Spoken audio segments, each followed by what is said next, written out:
Good morning, everybody. This is John Fenn, supernaturalhousechurch.org. Once again, this time part two with a visitation that changed my understanding. Talking about the visitation where the Lord started teaching me about Christ in me and the giftings that He has given us. I used last week, I started off in 1 Corinthians 12, 4 through 7, that talks about that there are differences of gifts, talking charismatic gifts, because that's in the Greek charis or grace.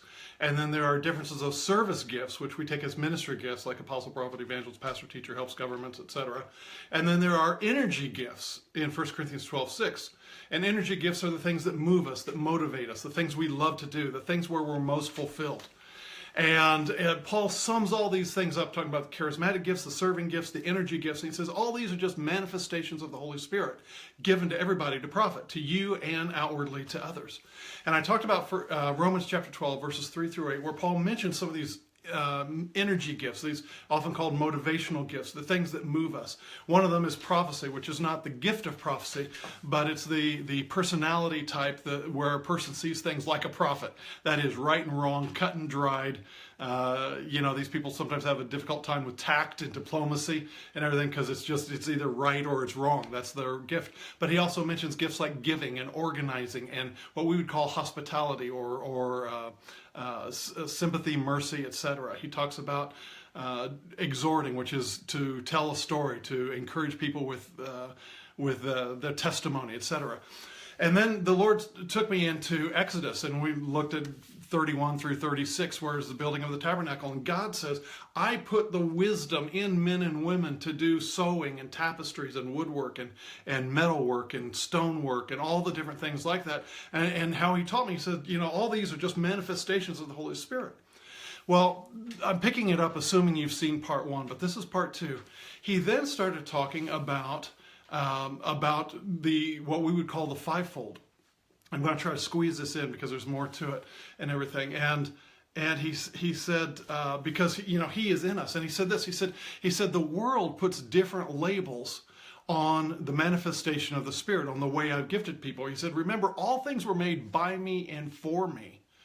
And I started realizing that even if the person is not born again, they are still having an aspect of the personality of God in them because they are spirit beings. Whether they're born again or not, they're spirit beings. The Father made their spirit, so He's got part of they've got part of His personality in them.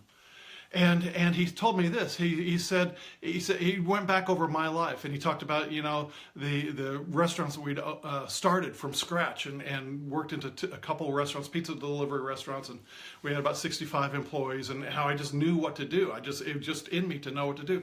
And wherever I'd been, I either started things or rearranged things and redone things. I would just walk into a business or an office, and I know who fit where and the vision that God had for it and where it needed to go. I rearranged Bible schools that way, different things like that. It all comes very naturally to me. And he told me this. He said the gift of an apostle to the church is what the world calls entrepreneur. And I said, Lord, I need chapter and verse on that. And he talked about Paul going into a strange city and how he was part evangelist and part teacher and part pastor. And how he was part prophet, and how he'd go in and he'd make disciples and organize people into starting meeting in homes and such like that. And he said, look at what he did for a living in Corinth. He was a tent maker. And he said, you know a little bit about first century tent makers. You study more on your own, but he was part manufacturing and part marketing. I knew from history that Corinth had Olympic style games called the Isthmian Games, the Isthmus of Greece.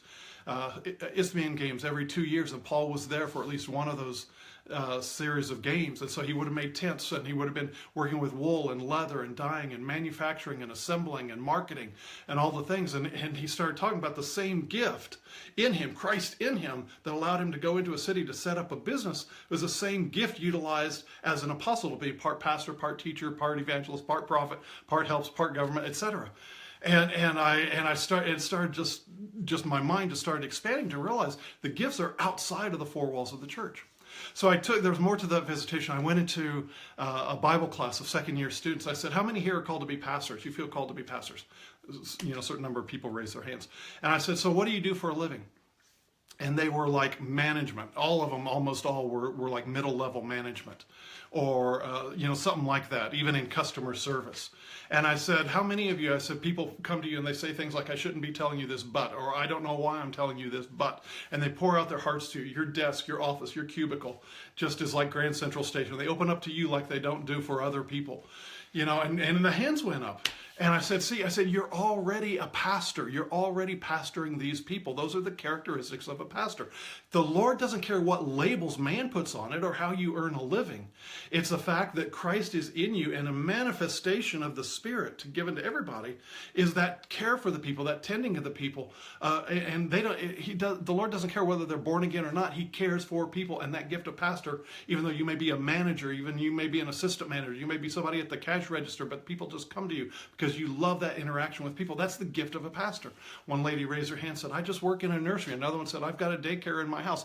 And they would say, like, I love these children. I love these children. I said, you're a pastor. That's what you're doing. You are a pastor. Stop thinking of it as the four walls of the church. And I took it to the next level. I said, how many people love missions work and love leading people to Jesus? You're an evangelist. You love people making that decision for the Lord. And, a certain number of hands went up. And I said, what do you do for a living? And I went around the room. And there was a car salesman. There was an appliance salesman. There was somebody who was in charge of marketing for a company.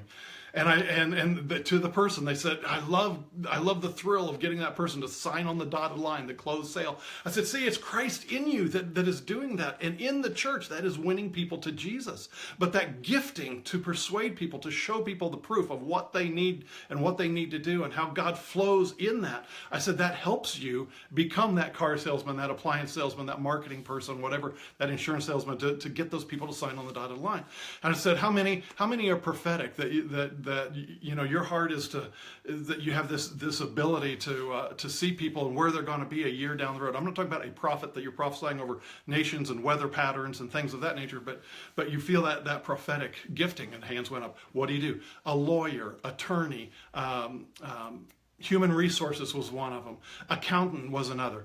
And we started talking about it and started realizing, because they can look at the books, they can look at the human resources policies, they can look at the law, and they can say a year from now where that person or where that company or where that being would be in a year. That's a prophetic gift. That same gift that allows them to sit down with a person and hear their troubles, and then God starts speaking to them about the decisions that person needs to make, A or B, and where they will be a year down the road. That prophetic gift in them allows them to look at the books, look at the human resources policies, etc., and do the same thing. And teacher was the same thing. We had some teachers in there. We had people who loved to do the research and loved to tell people what was going on. And so we went all the way through these things, and people started realizing that Christ is much bigger than the four walls of the church, that we put labels on him. In fact, the labels that God provides for us are actually for our benefit so we can know what's going on. But most of the gifts of the Spirit, most of the things of the Spirit don't seem very spiritual. There's not a big neon sign that says you're now moving in the gift of word of knowledge or word of wisdom. It just happens. It just flows out from you in the same way that you may be a pastor, but you may be having a daycare in your house, but you love those little children. You cherish them. You lay down your life for them. You're exhibiting that gift of pastor because he put it in you. It's a manifestation of the Spirit. That's things that move you, that motivate you. And people have different kinds of gifts and different manifestations of them. There are different things that we could do as a hobby that say they fulfill us. And so, without going into detail because my time is limited, I ask these two things. You can do this. One time the Father asked me this. He said, where have you always felt the most fulfilled? And I had to look back over my life. I looked back at the restaurants we'd owned, the managing, the rearranging of Bible schools, the consulting all around North America and the world for churches and Bible schools. And I realized that for me, where I was most fulfilled was in small groups of people who were serious about God. And another person will have a different thing. What's the common thread? And I could see in restaurants, I could see in Bible schools, I could see in churches, I could see in other companies that I had a common thread of what fulfilled me and what caused my gifts to flow. And that was the small group of people.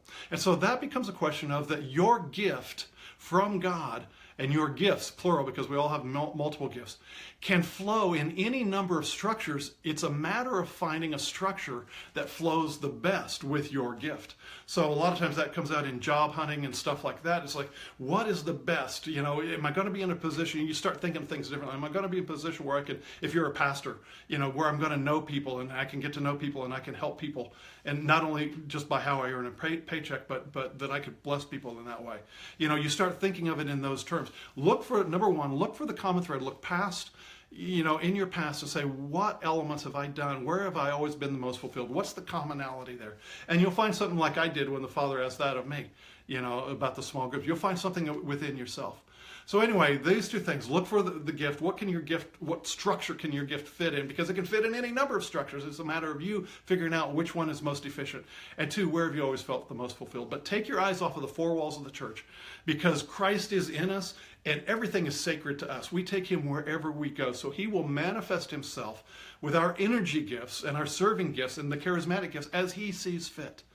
And don't worry about the labels. Just flow with what that natural gifting is, what moves you, and know that you're moving in him, because it is a manifestation of the Spirit. You're not going to hear bells and whistles or see a neon sign says you've now moved in a gift of such and such, but it's going to flow. It's going to flow spirit, soul, and body, and you're going to be fulfilled in it.